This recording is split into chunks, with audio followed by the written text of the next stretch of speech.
Gave wings to a figure outside the cage.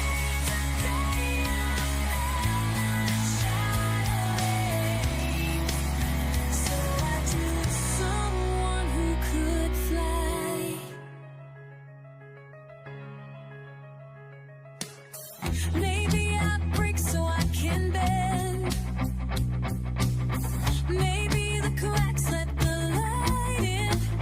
I'm not always strong, but I am real.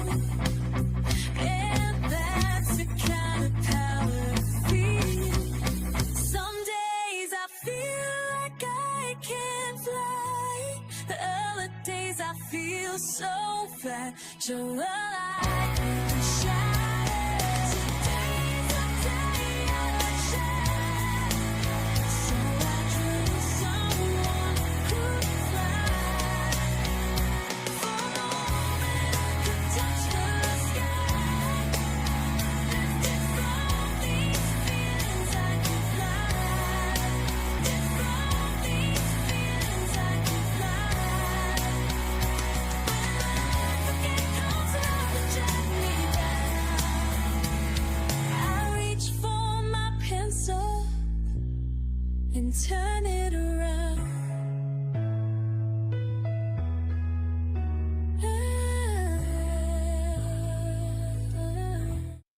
Alrighty, y'all. Let me get my webcam up and the window capture down so you can see my space in my face. I finally got my pictures fixed. Now they're hanging appropriately. Thank you.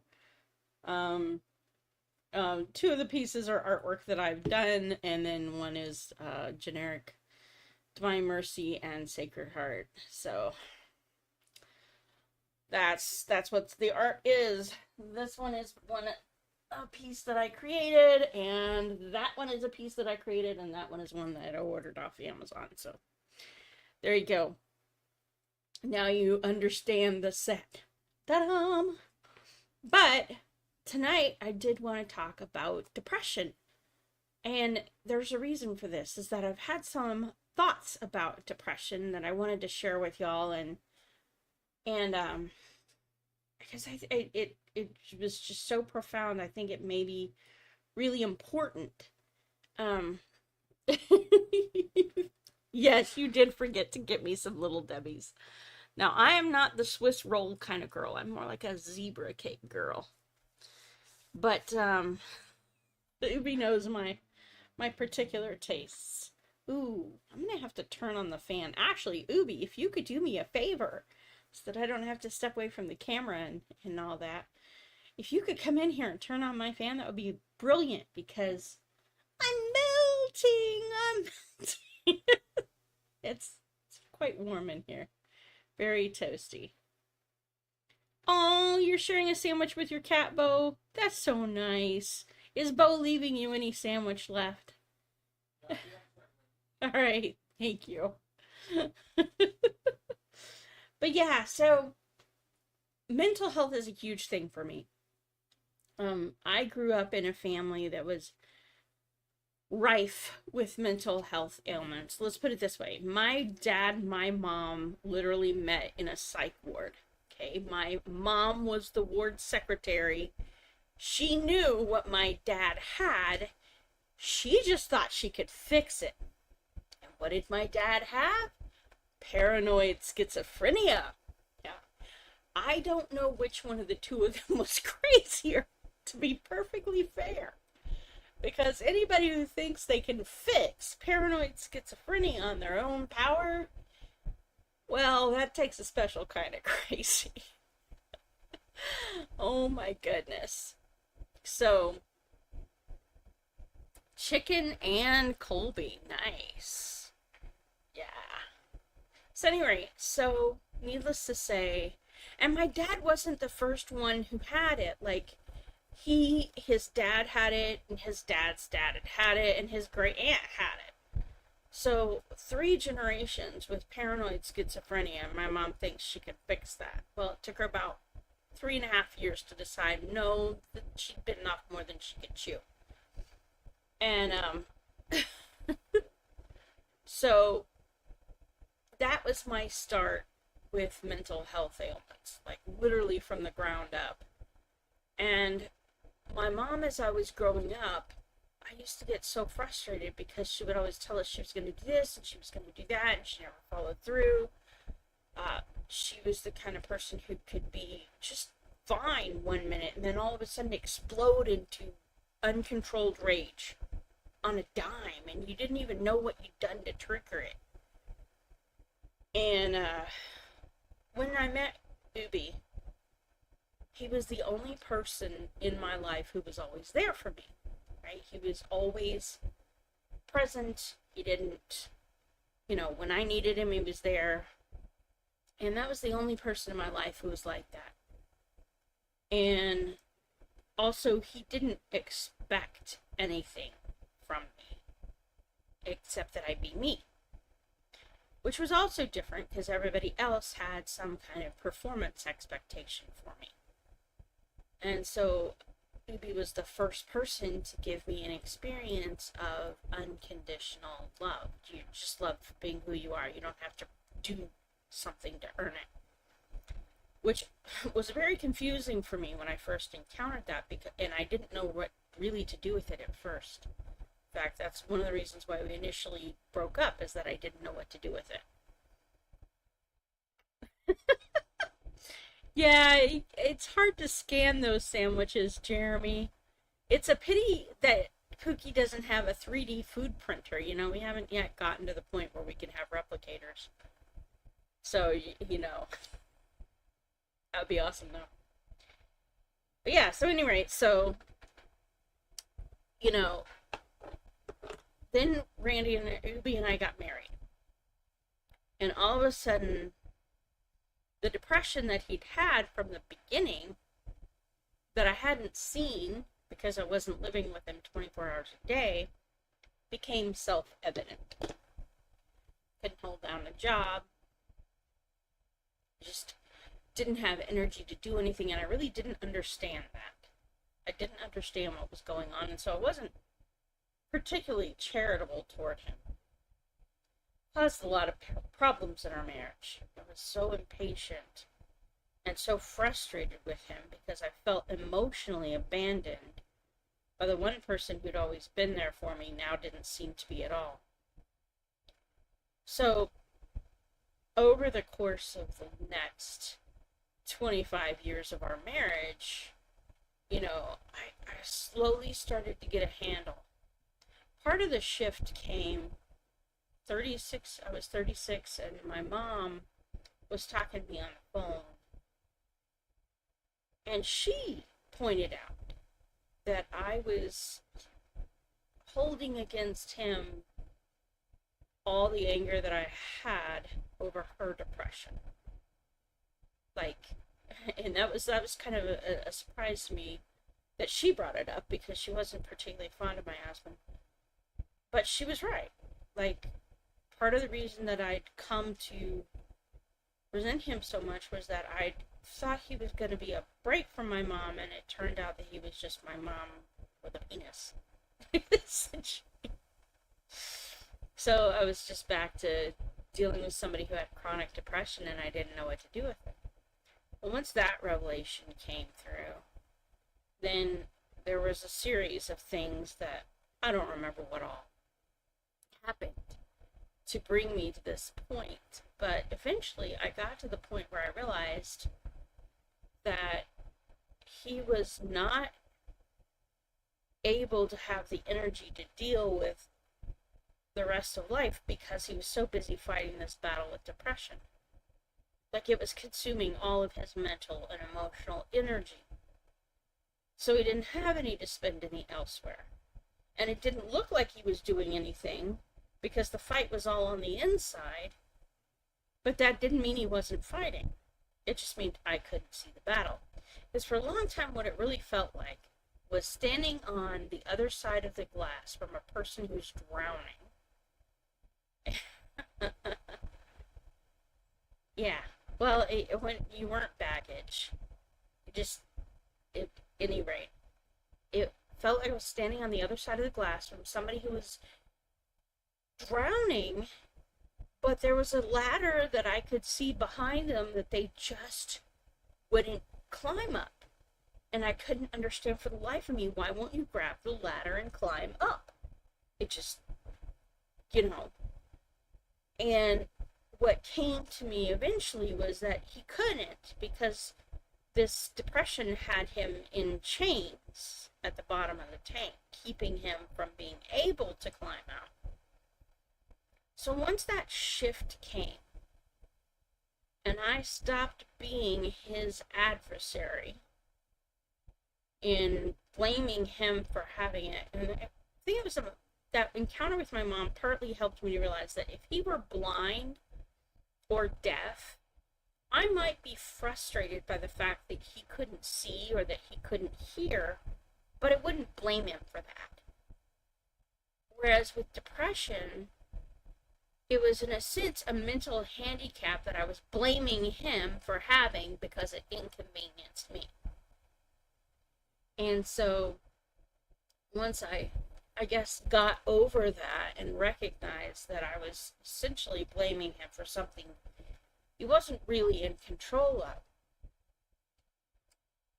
then we could move into a stage of the relationship where I was taking time to figure out how to be a better partner, how to be a better advocate for him, how to be somebody who could walk with him in his challenges rather than add to them. And that leads us up to where I was before 2 weeks ago, or actually, I guess back that truck up.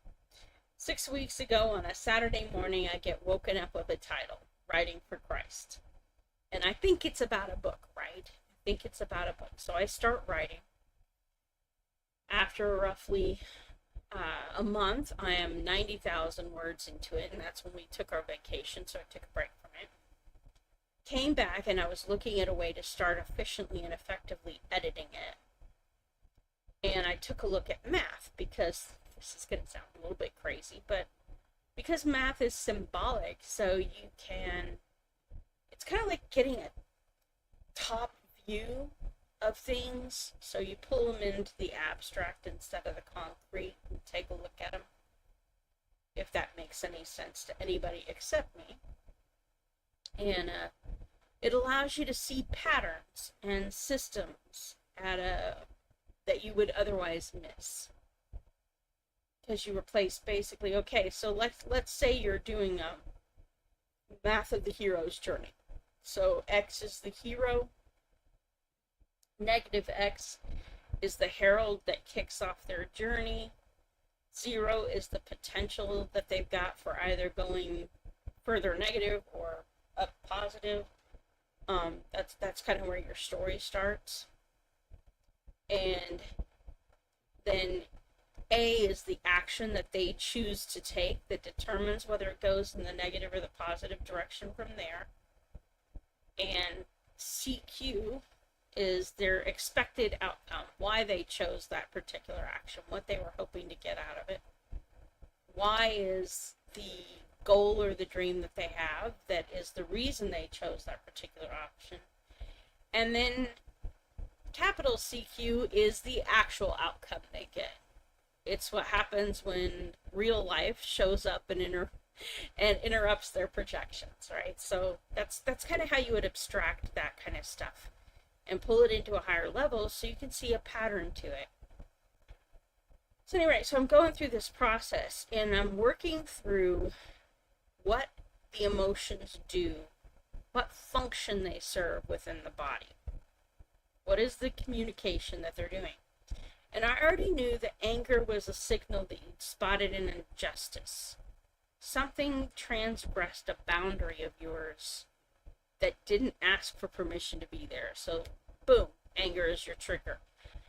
And the reason for the trigger of anger is that it prepares you to take defensive action. It says, okay, something transgressed your boundary. Let's get ready to fight it off. Whereas, say, frustration is a signal that you've tried repeatedly to overcome a challenge and you're not being able to gain traction. And, Guilt is you've done something, or you think you've done something to harm someone else. You've caused damage. And you may not actually be guilty of anything, but you believe that you are. Perceived reality is not the same as objective reality, basically. And so then I got down to the point where I was taking a look at depression and what it did. And I realized that depression comes about when we have a trauma point. We've experienced something that's so painful that the brain doesn't want to process it at all. It doesn't want to touch it. And so because it's not processing it, the emotion about what to do about that event doesn't come to the surface. So the brain never sends the signal to tell the body what to do about it. It just freezes right there. Won't move. And that's fine when it's just one trauma. It might slow you down. But when it's trauma after trauma that it's going to depression for, the backlog of unprocessed stuff starts to build up. The cost of processing it starts to increase. And you're not making progress. You're not doing anything, and you can't do anything until that gets processed, because the signal to act never comes. Because that's what the emotion is. It's the signal of this is the action we need to take. So I think what's going on with depression is that the person never gets the signal to act. That's why they're always drained of energy. They're actually fighting the processing, so that's the battle that's going on inside the head. Guilt and shame often accumulate with that, because, that's the system's, this is your fault, you shouldn't have done that. If you'd only done this, this wouldn't have happened. Self-recrimination starts, and that increases the difficulty of doing the work of processing. And so it gets to this point where even the energy required to get out of bed becomes too much. The energy required to brush the teeth becomes too much, because you've got this bigger battle going on that you can't escape. And so everybody else looks at you like, what's your problem? Why can't you just do something about the situation? But you really can't. And I was thinking about that. So how do we break somebody free of depression when everything just takes so much energy? Now, my go-to for processing emotions is writing. And that's a very effective tool until you don't even have enough energy to pick up a pen. Like, literally, the thought of spending 10 minutes writing might exhaust you so much that you want to go right back to bed the moment you've thought of doing it. So I was realizing that that's the role that music serves. Because music does not just please the ears, it actually regulates the nervous system. It tunes it to a certain frequency, whatever beat the music has. It's tuning it to that frequency. And the more upbeat the song, the more the body feels like moving. So for a depressed person, putting on an energetic beat is actually very helpful to them, because it can get them motivated to move. And since the energy required to turn on music is so low, it's a step that isn't hard for them to take. And out of all this, I was starting to realize, I think that's one of the things that you guys do so well, Jeremy and Ubi and Boomer, is the music. You guys are building your channel based on helping people take that first step to connect with the emotions that they haven't been processing, so they can find the energy to take that step forward, so they can find the energy to do something more constructive, than just ruminate over everything that's going on. I think it's really an important thing, and I think that society tends to downplay the role of the creative arts. But I think our ultimate solution to the challenges of depression and anxiety, because anxiety is what happens when you get so overwhelmed with all of the threats that you see facing you that the brain just says, I can't deal with this. I can't deal with this. I can't process all of this. So it's a red alert. It's another red flag situation where you end up stuck because you can't process it all. But if you don't process it all, then you can't do anything. So it's this negative feedback loop starts to build. And one of the things that we learn to do to help fight the anxiety is focus on one giant at a time, right? Because if you're on a battlefield and you're trying to take down every enemy all at once, you're usually going to lose badly. You're not going to be able to win that fight because there's too many fronts you're fighting against. Whereas, if you focus on one target and then take that down and switch to the next target and the next target and the next target. And sometimes if you take the biggest target on the field down, the rest of them scatter anyway. So these are the deep thoughts that I've been having this week. And one of the reasons why I wanted to share it is because it's been so insightful to me. Like, it leads me to really question how we're handling, as a society, depression and anxiety. We tend to drug people to deal with these situations, but is that counterproductive? Because if the problem is that the brain isn't processing the emotions, and that we need to find a path forward where it feels safe enough to do that. Yeah, the peaceful and uplifting and flows from the id. Yeah, exactly. Yeah, see, I mean, that's the thing. People are looking for peace. People are looking for hope. And when you provide that, it helps them regulate their emotions. Hey, good to see you, Erin. Doing good, doing good. I'm just happy to have y'all. This is just me musing through the things I've been working on this past couple of weeks. And like I said, I just wonder if the drugs that we're giving people aren't actually very counterproductive, because the brain's already not processing the emotions. And so if you give them drugs that suppress the sensors that would help them process, then all you're doing is compounding with interest the problem that exists. Some of the same music each week. Yes, Jeremy, it is a comfort. Well, there's comfort in familiarity. You have to understand that. The brain finds comfort in sameness. And when somebody's in a depressed state, they want to create an environment that feels as safe and comfortable and familiar as possible. Because it's when we feel safe and comfortable that we begin to have the ability to relax and process. So when you're playing the same songs every week, you're setting people's barometer. They know what to expect. They know that they're going to like this. It's safe. And you're a safe place for them to safe place. Welcome to Brandy's School of Gooder English.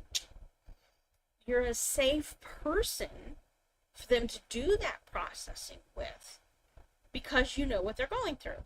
You understand it. It's just like Ubi. Because he's willing to make his mistakes live and on stream, right? Because he's not perfect, because the music isn't always perfect, then what he's essentially doing is giving the people who come to his stream permission to be imperfect, permission to be human, to make mistakes, to not have it all together. And that's huge in a society that really does stress performance, and where most of our interactions are forced or fake. You know, to have people who are real and comfortable being real on camera, being who they are on camera without, I mean, yeah, we reduce to a certain degree, apologize for our screw ups, but yeah, they request a song because their spouse passed away, love that song. Exactly. And so when you're playing that song, they get to go back to a time when the spouse was still alive and they still felt loved and happy, and they didn't feel what they're feeling now, which is lonely and disconnected. So songs can bring us back to a happier time. Songs can bring us back to a place where we lost something precious to us before we lost it. And so it allows us to feel good for that moment. Now, it's not healthy to necessarily stay there. Brand New Day is a must. Resonates with me and uplifts my spirits. I'll have to take a look at that one, Boomer. Yeah. Oh, yeah. No, I think I remember the one. Jeremy. You know, kind of out of it a little bit. But yeah.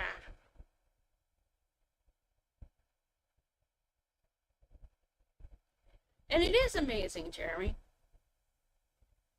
And that's part of the goal, too, for music, is to help people set new memories so they don't linger in the past, but find new ways to connect with the present. Yeah. So those are my thoughts. Those are the things I've been going through.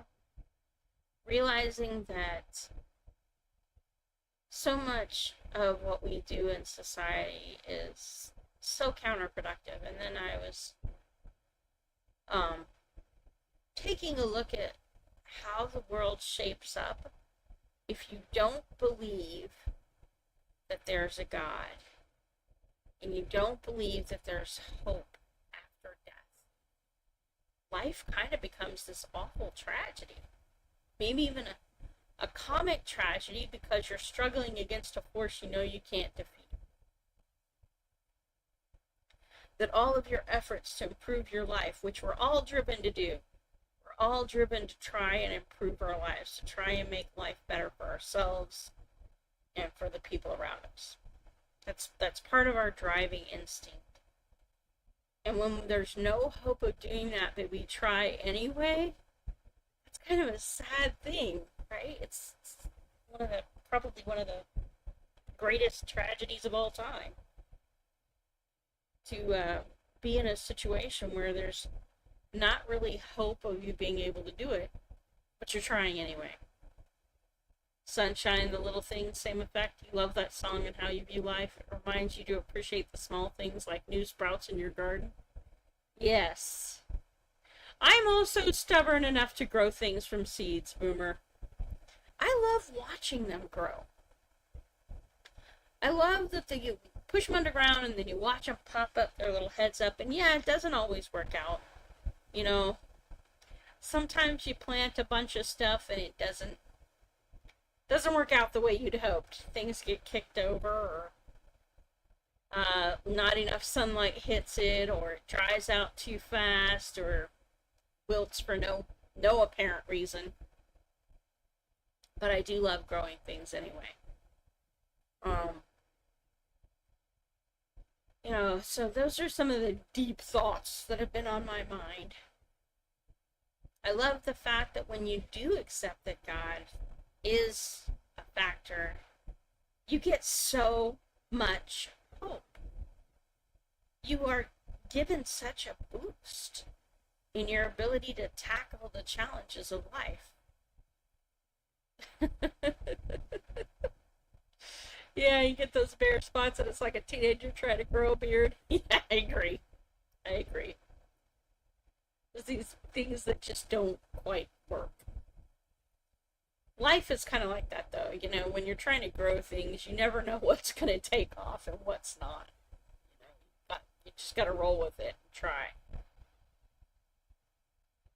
Yes, yes, Aaron, I do too. We have this amazing community of people um, who are so talented and so gifted in their own ways, and who are so generous with the willingness to share what they've got with each other, with the willingness to open up and let each other in. And that, I think, is like I've said before, it's like the most positive corner of the internet. I really do wish more people knew it existed. Because I think they could find so much hope in it and so much love and support. And it's all here, you know? And I know that sometimes people may not feel like they're making much of a contribution even just when they show up, but you really are. And I haven't been as present in the community as I'd like to be. I've been trying to concentrate on the writing that I'm doing. And I haven't been showing up much for people's streams, which I am guilty, and I apologize. I need to catch up on stuff. But I just want you guys to know, I think you guys are making a huge difference. A huge difference in each other's lives, in the lives of the people that come in contact with you. Like, your willingness to be who you are on camera in a world full of people who perform, but it doesn't really mean anything. I think that's huge. You know, I have so much love for my husband. He puts on streams. He doesn't think he's very good. He gets discouraged with his playing, but I love listening to him. Jeremy, you're so awesome. Oh my gosh. And I wouldn't know any of y'all if not for that, you know?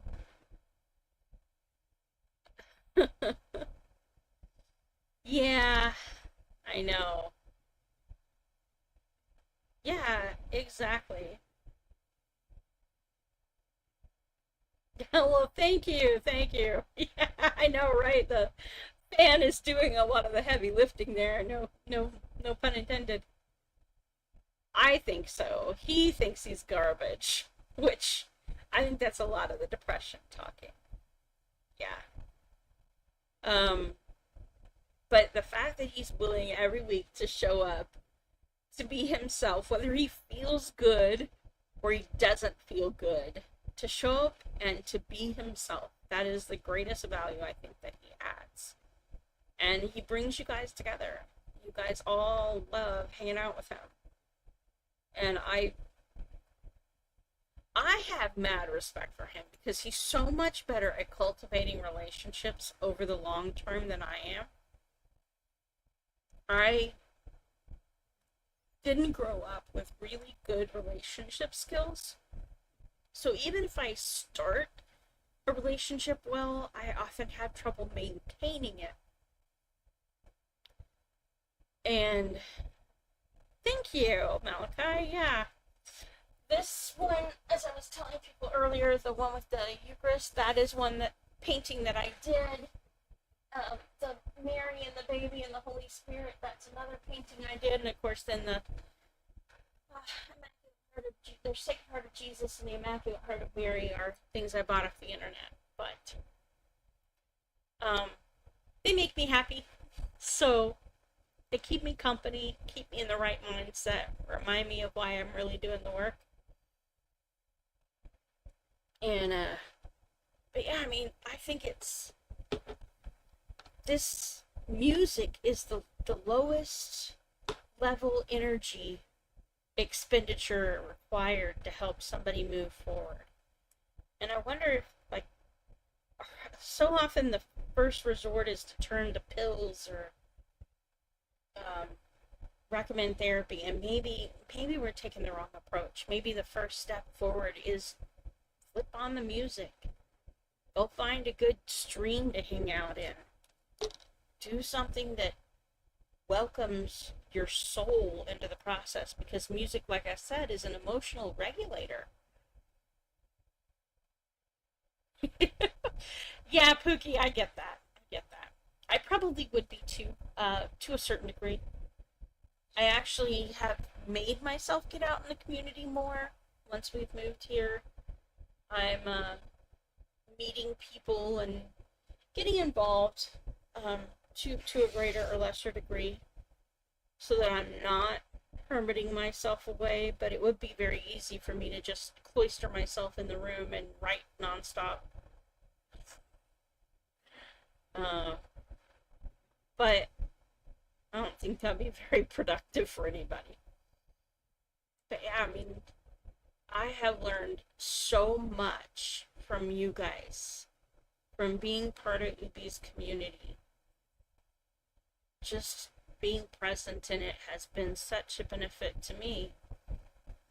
And Ubi's willingness to be consistent has encouraged me to be consistent even when my stream doesn't feel like it's growing.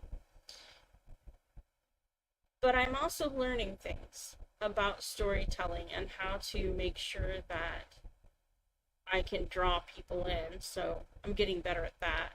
And it is good to see you, Malachi. I didn't say hi already. I think I did, but I may have slacked off and not said a direct hello. Um,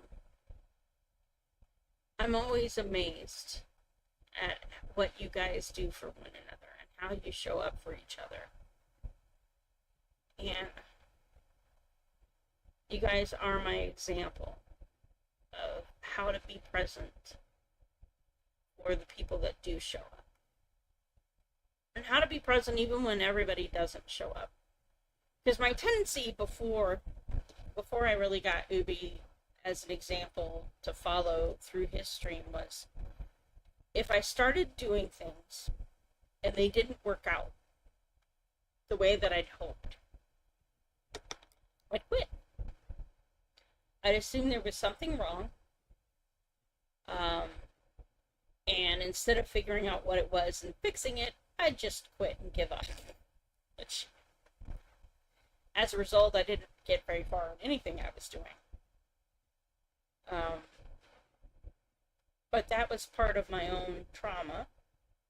Because sometimes when you've been abandoned when you're young, you just figure that it's going to happen again, and it's just a matter of time, and you might as well quit before they do.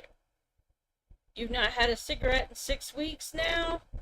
Very nice. I'm very proud of you. That is a hard habit to quit.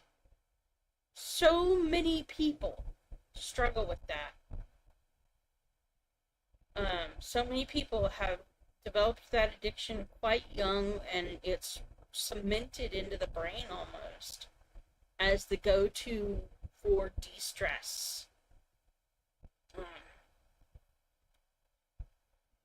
Never the ganja. Okay. I don't know. But yeah. Smoking is a habit I never picked up, so I never had to quit it. My brother did pick it up. But one of the reasons I didn't pick it up had to do with my stepfather. He was a smoker, and I literally hated everything about it. He would smoke around us. I hated the way it smelled. I hated the way it just... So when he got sent to prison, I just never wanted anything to do with it. He started in 9. Yikes.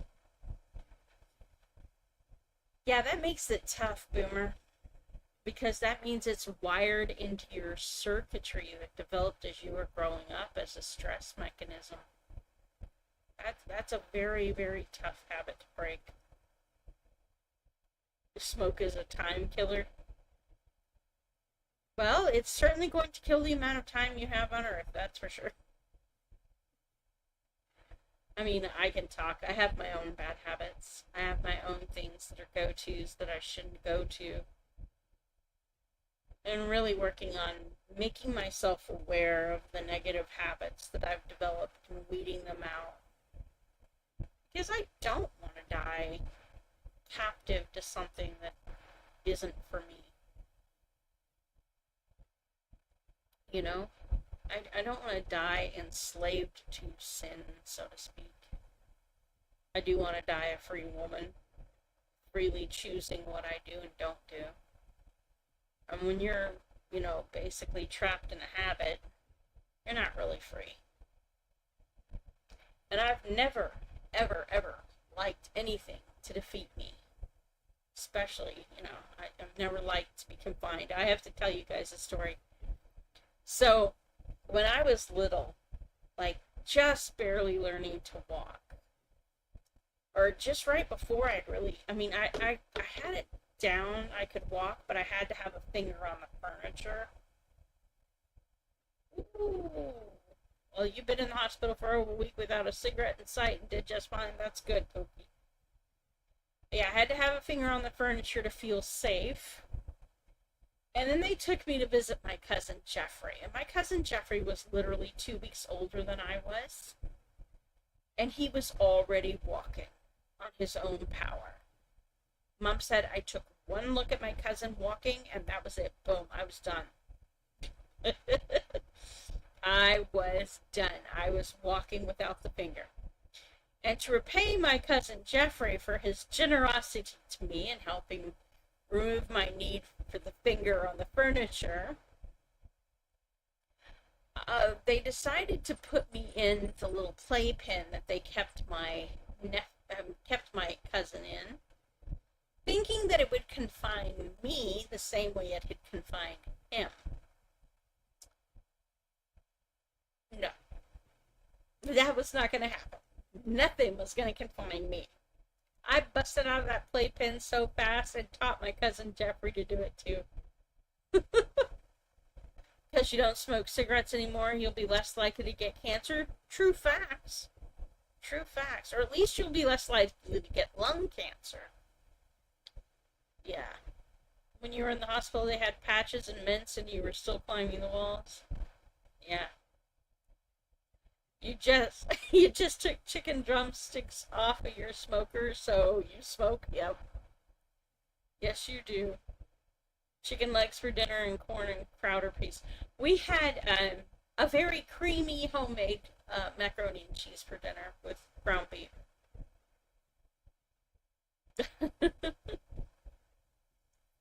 So yeah, I've never liked to be confined by anything. You buy more guitars, that's true. That's true, with the money you save from all that not smoking. That's a truckload of money saved. Yeah. Yeah. Well, almost all addictions are truthfully mental because it's habits we formed about how to solve a problem, and it's the brain saying, oh, this is the go-to, this is the best go-to solution. This is going to be the fastest one to make me feel better. So, you were in to get your gallbladder out? Yeah. $400 to $500 a month on smokes. Yikes, boomer. That's a lot of money. I mean, it's not that, like I said, I am not going to tell you about your addictions when I have my own. Clearly. Girlfriend here likes to eat, okay? So, I'm not going to be the first one to lecture you guys about your vices when I got my own. Talk about gallbladder this and gallbladder that. Now you don't even need it. Yeah, who needs a gallbladder anyway, right? I don't even know what they do. Saving quite a bit of coins without, so I can bet it, Malachi. I can better believe it. Yeah, that's a guitar a month right there. The Guitar a Month Club. When you need motivations to quit smoking. me, it would be probably like, craft stuff for a month. I'm so bad about that. I have like 50 million things of art supplies and craft supplies in this room right now. And I really need to get to work on some of it. But some of the stuff we got from storage was some of the art that I have done in the past that I need to like finish up. Like, for instance, this is a piece of art that I had started back in West Des Moines that I need to work on finishing.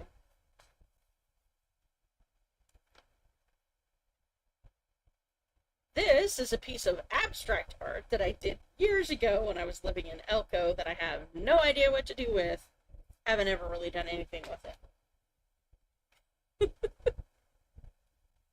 Yeah, you'll need another house just for the guitars if you bought a guitar a month. Yeah, no kidding, right? Pants, that is a lot of coins you're spending on smokes. Yeah, no kidding. And there we go. That is also another piece of abstract art. Kind of cool, but and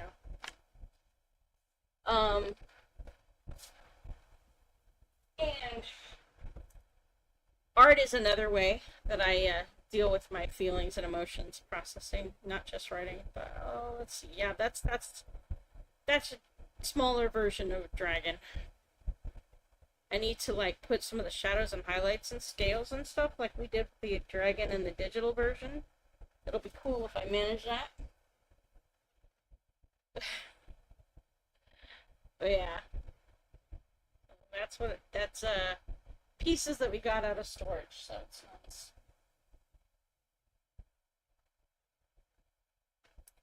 Indeed. One day at a time.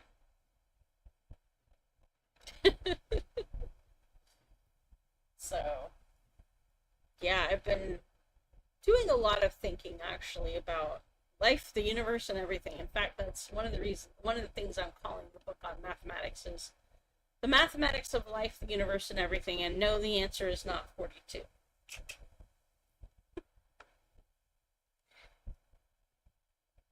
It had nothing to do with him getting the guitar today, Jeremy. Nothing at all? No? No? Are you sure? Up the street from Pookie for 186K? Woo! Wow. Thank you, Aaron. I appreciate that. Yeah.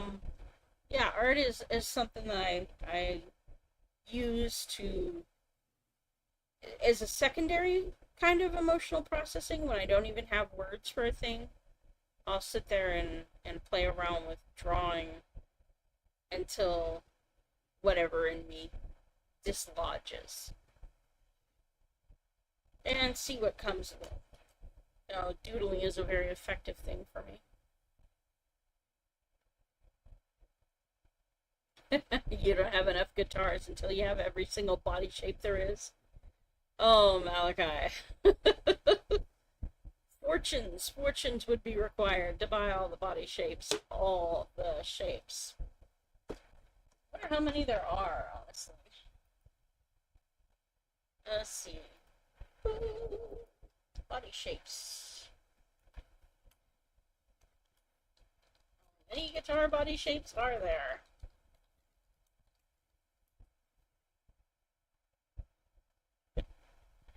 There is no exact number of guitar body shapes, as hundreds of variations exist.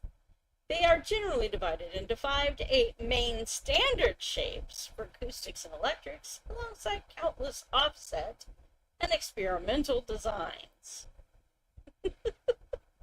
As I said, you could spend an entire fortune on nothing but guitars and still be broke.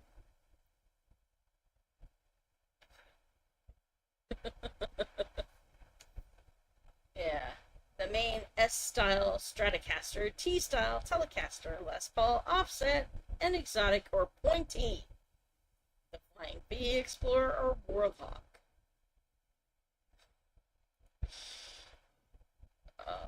Yeah.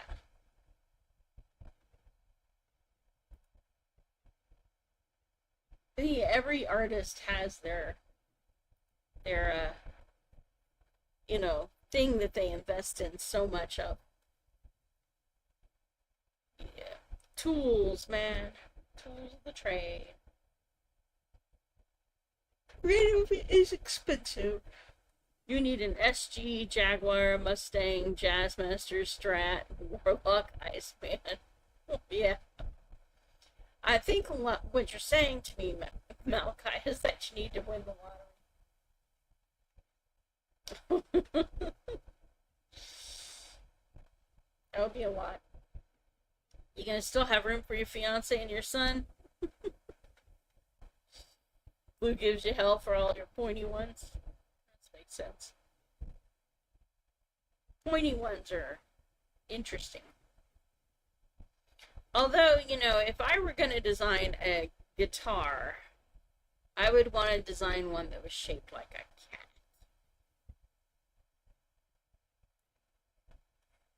Yeah, I would definitely want to shape one like a cat. Where this headstock is the tail. So, and maybe the ears or the side pieces.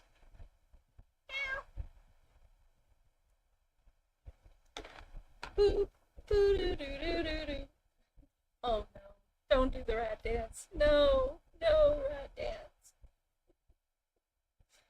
Speaking of rat dance, I got to talk to my granddaughter today, which was awesome. I haven't talked to her since we left West Des Moines, and I do miss her. I am determined that I shall find a way to get that guitar. Boomer and Jeremy would be first in line for that. I don't doubt it. It would be a popular model. Just gotta figure out what,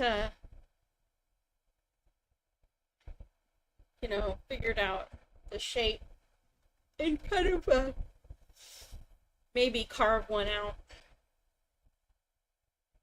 Tend to get matching guitars and basses since you play both on your songs. Yeah. You're just putting strings on Lumi. That's nice. Speaking of strings, we need to get maybe more strings and possibly some springs for that guitar that he needs to fix. So you guys, poor guys. And I feel so bad for Birdman because he sent us that guitar. And then, yeah, have a great evening, Aaron. We're about to close up. Got about 9 minutes. I feel so bad for Birdman who sent Ubi that guitar in the relative near around the time we were moving, so it ended up in storage before we could get fixed. And of course, we got the Groat that's in pieces somewhere in that storage unit that will need to be retrieved and then fixed up. And I still do want to give it away to somebody who can't afford to buy themselves a guitar, but I want to make sure it's a good beginner guitar that's been upgraded nicely before we do that. So yeah, I appreciate you guys hanging out with me tonight and listening to me ramble. It's been a good conversation. It's been good to see a lot of y'all. I do want you to know, above all, that you guys do make a difference every time you show up. You make a difference being here. You make a difference being in each other's streams. You guys are bringing hope to people who may not otherwise have it. You are making a difference in people's lives, whether you know it or not. You make a difference in mine every time. You guys are kind of become friends of the family. I do want you to know that you are in my prayers, like literally every day. Whenever I pray the rosary, you guys are included in that. And quite often by individual name, and as many of your spouses as I know, I include them too. Because I don't know what all battles you guys are facing in your lives, but I know that God does, and I know that if I bring you to Him, He'll take care of all that you need, even if I don't know what that is. So, I don't have a whole lot of things that I can do in my hat tricks to help you guys have better lives, but I know the person who does, and I'm more than comfortable taking it to him and asking him for help with whatever you've got going on. So I do want to say that if you have anything that you need to pray over, anything that's on your mind, anything that you're worried about, any anxieties you have, feel free to put them in chat. I'm more than happy to pray with you over those things. I'm more than happy to pray for those things for you. I want to be your support team. I want to be cheering you on the sidelines and making sure that you know that you are not alone in this world. You are not having to fight every battle by yourself. And I know that a lot of you do have a good relationship with Jesus, which I'm grateful for, but you know, Jesus does promise that wherever two or more of us are gathered, he'll be there also. And I joke that that's because wherever two or more human beings are gathered together, there's bound to be politics. So somebody's got to play referee. And it's always better to be Jesus. Like I said, if you got anything you need, if you have anything you want prayed over, do feel free to pop that in chat and let me know. And I'll take it up to the big guy in prayer. My own prayers have been steadily changing because I realize that God has a true purpose for our lives, but we only have a perception of that purpose. And so my request from God, for God rather, is that he would help me align my perceived purpose with his actual purpose, so that I can be sure that I'm doing the work he has in mind for me. Yeah. But, like I said, good to talk with you guys. I know it's getting late. I will see y'all Saturday, as many as you can come, for our Writing Together We Write session again. We'll see what our little group of crazy streamers is gonna get up to this week. That is so much fun, you guys, when you come. It's such an enjoyable stream for me. I really do appreciate you being there. And, yep, y'all have a great rest of your evening. Good talking.